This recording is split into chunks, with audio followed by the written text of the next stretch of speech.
As I write this, in just under 4 months, it will be 60 years since President John Kennedy was gunned down in the streets of Dallas, Texas. He was my president. On November 23, 1963, I had just turned 8 years old and was in the 4th grade. Since that day, I have not come close to witnessing such collective sadness and despair that overtook my family, my community, the whole of our country, and much of the world. In today's partisan environment, the despair is difficult to describe. It hurt our hearts and our psyche.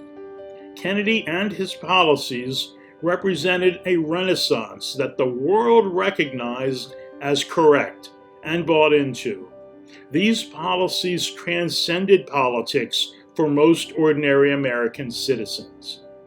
Thousands of researchers have toiled these nearly 60 years to find truth, to dissect what really happened in Dealey Plaza that day in 1963.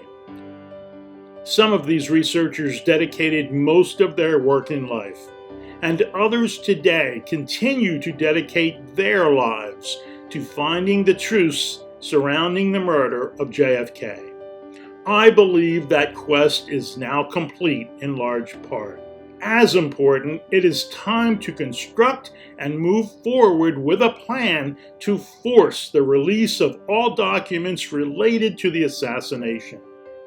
I dedicate this video to the 55,000 Americans who died and the more than 155,000 more wounded in Vietnam and their families, and the more than 2 million Vietnamese who died or were wounded in that war.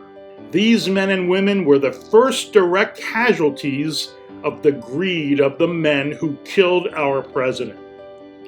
And first, it is my sincere belief that President Kennedy was murdered first and foremost not for political motivations or for the exhaustively used excuse of stopping communism. No, the overwhelming motive for assassinating the 35th President of the United States was greed. Simple, unadulterated greed. We begin by naming the possible conspirators. The main possible conspirators come from the very top of the CIA, and they use the incredibly complicated environment surrounding Cuba that John Kennedy inherited from an Eisenhower-Nixon administration as cover for their assassination plot. We begin by naming the possible conspirators. They are CIA Director Allen Dulles, Deputy Director Charles Cabell, and Deputy Director of Plans Richard Bissell Jr. The same 3 men fired by Kennedy for the Bay of Pigs fiasco, and much more importantly, for constantly lying to him. No plot to kill President Kennedy could have been constructed or implemented without the approval and input of these 3 men, but especially Allen Dulles. In my opinion, no man in American history had as much power and perpetrated such evil on the world as Allen Dulles, all in the false name of democracy. I believe him to be psychopathic, defined as no regard for others' rights or feelings, lacking empathy and remorse for wrongdoings, and having the need to exploit and manipulate others for personal gain. Here are just some of the operations Dulles created and oversaw, and every one of these overthrows of democratically elected governments installed dictatorships, and they led to thousands to hundreds of thousands of deaths of ordinary citizens. But all of these coups d'etats kept the dictators under CIA control and ensured that Dulles and his wealthy cabal would continue to exploit the wealth and natural resources of each of the countries. And then they realized, the easy way to get people how do I want to say, to protect American business investments was to control foreign governments. And in Iran in 1953, the British had come and asked for help because Iran was making noises about nationalizing its oil that Britain was especially dependent on. U.S. was not, but Britain was. And so we worked with them to overthrow Mossadegh in Iran and install the Shah, who became a much hated figure, and the Ayatollah and the fundamentalism that we see in Iran today is a direct reaction to the Shah, who we put in, who is essentially a fascist, who ran the country. Flush with success with the Iran overthrow, the CIA almost immediately decided to overthrow President Jacobo Arbenz Guzman of Guatemala. The United Fruit Company, in which both Dulles brothers were major stockholders, owned hundreds of thousands of acres of land in Guatemala, along with the railroad system, the telegraph system, and controlled nearly all of the country's trade. When President Arbenz tried to diversify the country's agriculture and provide land for poor peasants, the Dulles brothers led the opposition, under the guise of worrying about a communist threat. The CIA's own website calls the agency's overthrow of President Arbenz one of its most shameful moments. In January of 1961, Allen Dulles ordered the overthrow of popular Congo President Patrice Lumumba after he tried to stop the raping of his country's natural resources by Belgian and U.S. corporate interests. These corporations held a stranglehold on almost all resources in that country. Lumumba tried to establish a plan to redistribute wealth to poor, small landholders. On November 2, 1963, 3 weeks before Dealey Plaza, Dulles ordered the kidnapping and murder of the Diem brothers in Vietnam against the explicit orders of President Kennedy. Dulles' CIA wrote a fake cable pretending to be from President Kennedy ordering the Diem brothers' murder. How could Dulles and his CIA partners hope to get away with something so blatantly fake and demonstrably false? Because on the exact same day, November 2, 1963, Dulles had engineered an assassination of President Kennedy in Chicago. There were actually 2 tips that reached the Secret Service in the week before JFK's trip here to Chicago, and we'll soon see that the 2 were interrelated. FBI Director J. Edgar Hoover reported the first tip. Hoover's information was that at least one hit team with high-powered rifles would attempt to shoot the president from a warehouse or office building overlooking the president's motorcade route that coming Saturday. An FBI informant named Lee provided the information, and yes, the Lee providing the tip and probably saving JFK's life that weekend may well have been Lee Harvey Oswald. We have the Chicago plot, which is so similar to what happened in Dallas. So, how could that be covered up by Castro? How could that be covered up by the mafia? How could that be covered up by the KGB? That it was just a coincidence that both those plots were so similar to each other? See, clearly somebody was saying, we got to get rid of this guy, and we have to get rid of him in the fall of 1963. We can't let him run the risk of being reelected. We can't get rid of him during an election campaign. We have to get rid of him now. That clearly seems to be the message of those 2 plots in November. Somebody's hunting down Kennedy. He's not getting out of 1963 alive. Well, let's look at some of the other actions of our unregulated CIA under Director Allen Dulles in the 1950s. The agency began extensive research into mind control with its MK-Ultra program, using U.S. and Canadian test subjects, usually without their knowledge or permission. MK-Ultra tried to manipulate mental states and alter brain functions through the administration of drugs and other chemicals, hypnosis, sensory deprivation, and verbal and sexual abuse. Many experiments used the drug LSD.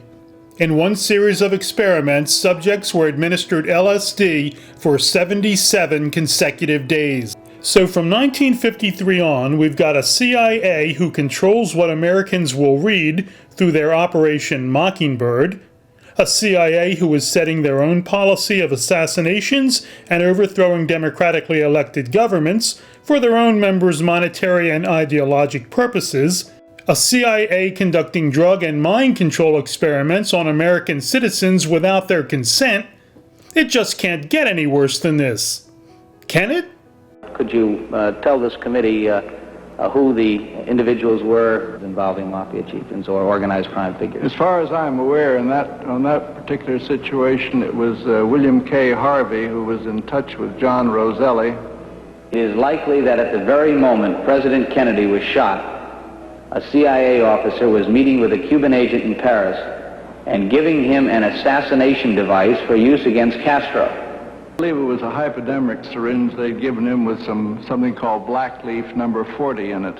In September 1960, CIA Director Allen Dulles and his Director of Operations Richard Bissell initiated talks with two leading figures of the Mafia, Johnny Rosselli and Sam Giancana, to assassinate Cuban President Fidel Castro. Later, other crime bosses such as Carlos Marcello, Santo Trafficante, and Meyer Lansky became involved in the plot. The CIA offered the Mafia $150,000 to kill Fidel Castro. The advantage of employing the Mafia for this work is that it provided the CIA with a credible cover story. The Mafia were known to be angry with Castro for closing down their profitable brothels and casinos in Cuba. If the assassins were killed or captured, the media would accept that the Mafia were working on their own.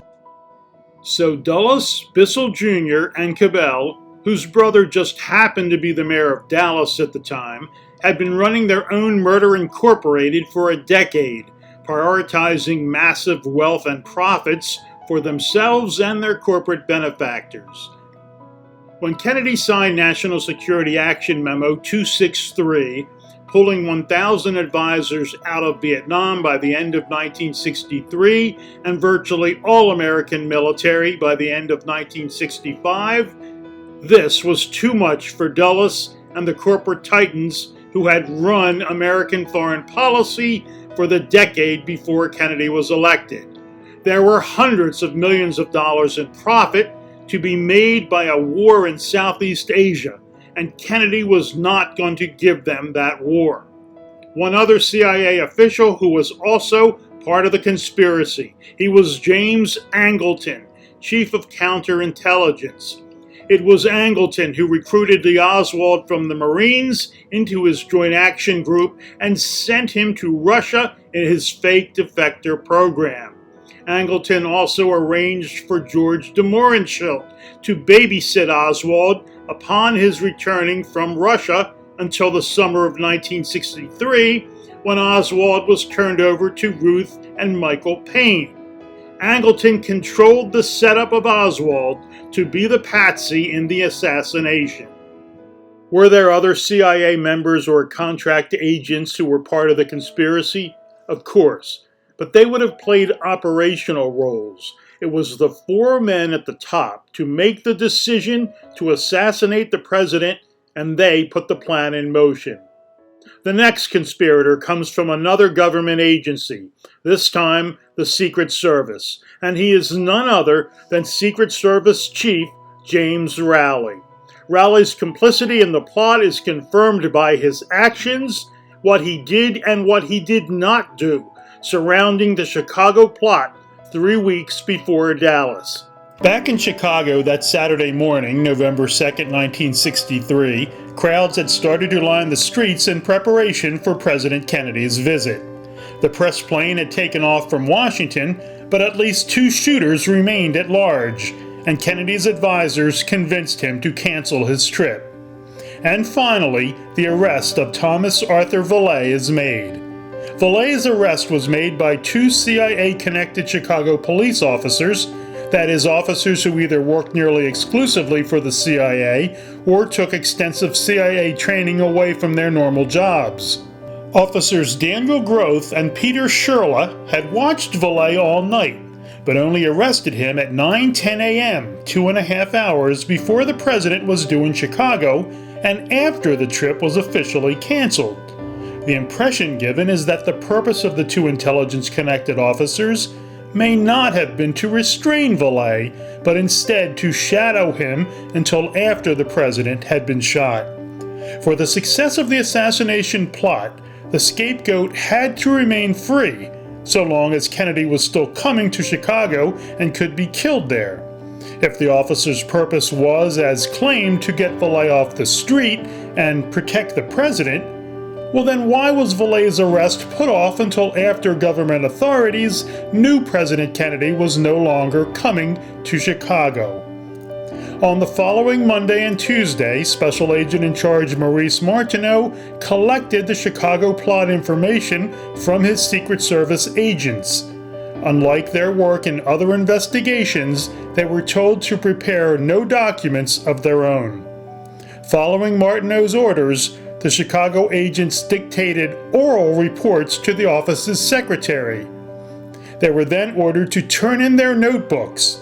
Secret Service Washington Chief James J. Rowley had phoned Martineau from Washington asking that the Chicago office use a special COS, or Central Office Secret File Number, for this case. In the Chicago office, only Martineau wrote and saw the top secret report.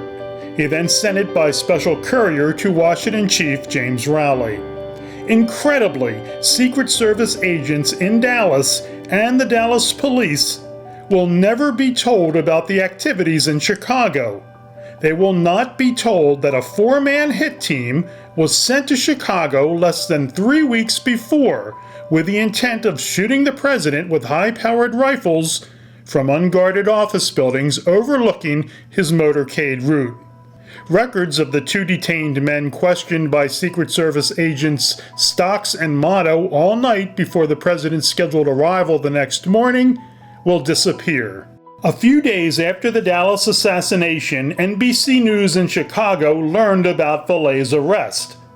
They found that Vallee's license plate information came back as frozen. Only the FBI could obtain this information. Also, the registration plate on the car Thomas Arthur Vallee was driving at the time of his arrest was classified, restricted to U.S. intelligence agencies, and NBC News got no further. Why did James Rowley, head of the Secret Service in Washington, not make sure everyone in Dallas 3 weeks later was informed about the Chicago plot, and especially about securing the motorcade route?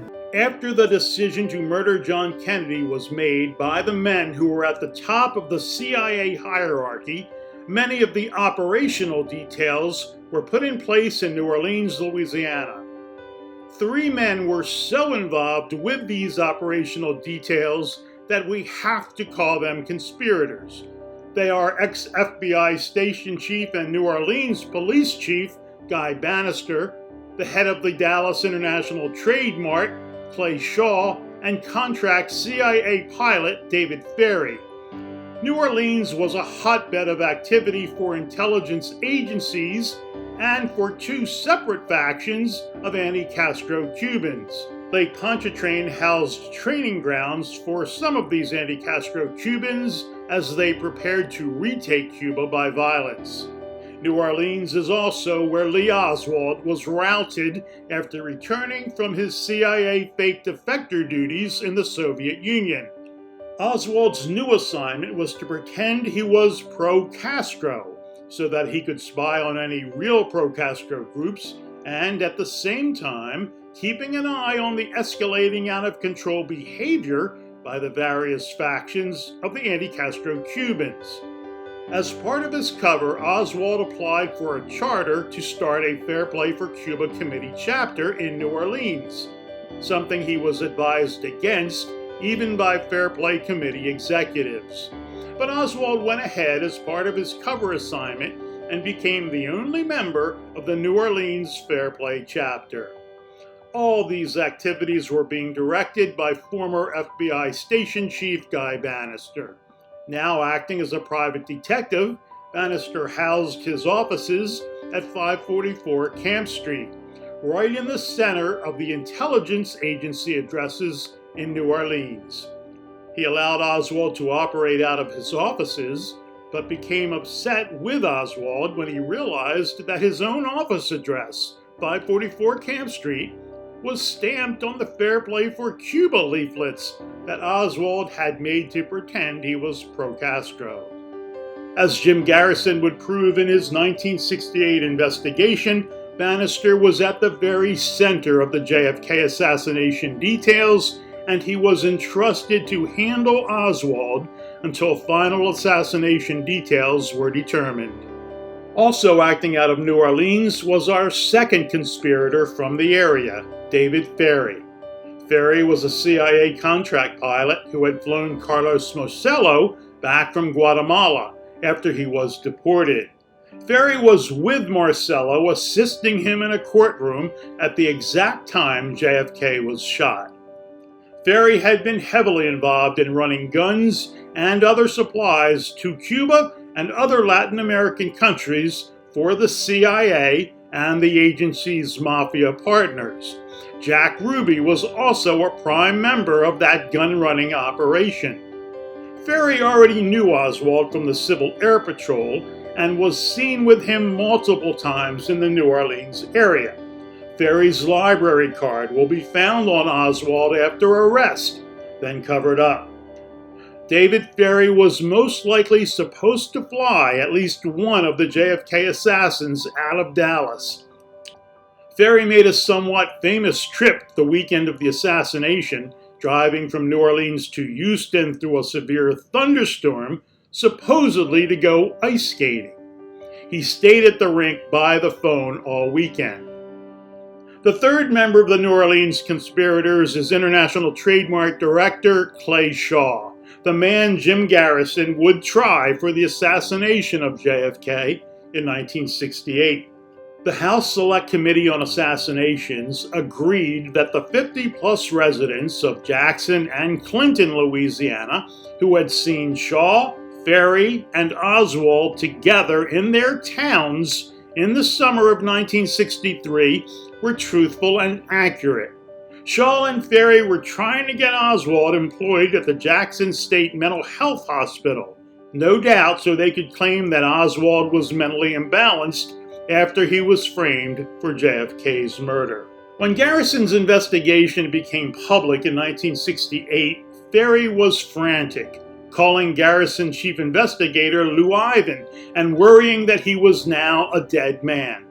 Garrison's team took Ferry into protective custody, but Ferry left the following day and was found dead in his apartment the morning after that.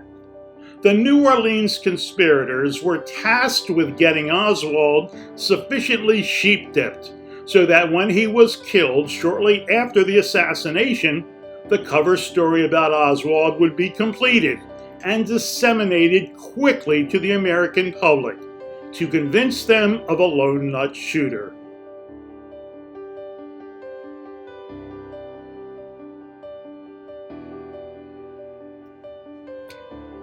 Again, there are many people in Dallas that knew something about the conspiracy, and certainly some of these people worked to aid the assassination. Many more worked to cover up the murder. However, the actions of Howard Hunt, Jack Ruby, Carlos Marcello, J.D. Tippit, W.R. Westbrook, and Kenneth Croy were paramount in the planning and execution. E. Howard Hunt was convicted of burglary, conspiracy, and wiretapping in connection with the Watergate burglary. Intelligence officers Hunt, Frank Sturgis, and Jerry Patrick Hemming almost certainly all had prior knowledge of the conspiracy to kill John F. Kennedy, and I believe all three to have played an active role. Hunt's listing, though, as a conspirator is due to his presence in Dallas and his deathbed confession in which he partially confesses. Jack Ruby was an organized crime associate, a long-time gun runner into Cuba for any side that was paying, and the person that was everywhere on the weekend of the assassination. Ruby was at Parkland Hospital, the hallways of the Dallas Police Headquarters, Henry Wade's midnight news conference, and of course, was the man to shoot Lee Oswald. No one can seriously doubt his participation in the assassination and cover-up. Carlos Marcello was one of several mafia dons who probably had prior knowledge of the assassination, but Marcello had the muscle, contacts, and motivation to make sure the murder proceeded. His association with David Ferrie makes his inclusion as a conspirator even more certain. Right-wing John Birch Association member J.D. Tippit had a job to do after the assassination, and that was probably to assist in getting an assassin somewhere, either to an airfield or to a spot where the assassin would be killed. He certainly had no idea that he was about to be sacrificed to help solidify hatred of Oswald. Captain W.R. Westbrook and Sergeant Kenneth Croy of the Dallas Police were assigned to kill Patsy Lee Oswald on the Marcella Street bus that Oswald was assigned to take. The bus got stuck in traffic and Oswald disembarked just a few minutes before Westbrook and Croy boarded the bus under the pretense of checking passengers for weapons. If Oswald would have still been on the bus, Westbrook and Croy would have killed him as directed to eliminate the patsy. Westbrook and Croy proceeded to an alley between two houses exactly where Tippit stopped his patrol car and watched as Tippit was murdered. Croy then remained on scene as the first officer there and miraculously stated that he found Oswald's wallet that no other witness saw. Westbrook planted the light-colored jacket in a parking lot a block or so away and then was the first officer at the Texas Theater. He carried a shotgun and looked for a way to kill Oswald, but could not be sure of not hitting another officer. It is only through finally bringing justice to the JFK assassination, even after 60 years, that the hard work of thousands of researchers will be rewarded. It is only through a thorough review of what allowed someone like Allen Dulles to operate unchecked in a democracy that America will become stronger and worthy of the vision that JFK described all those years ago.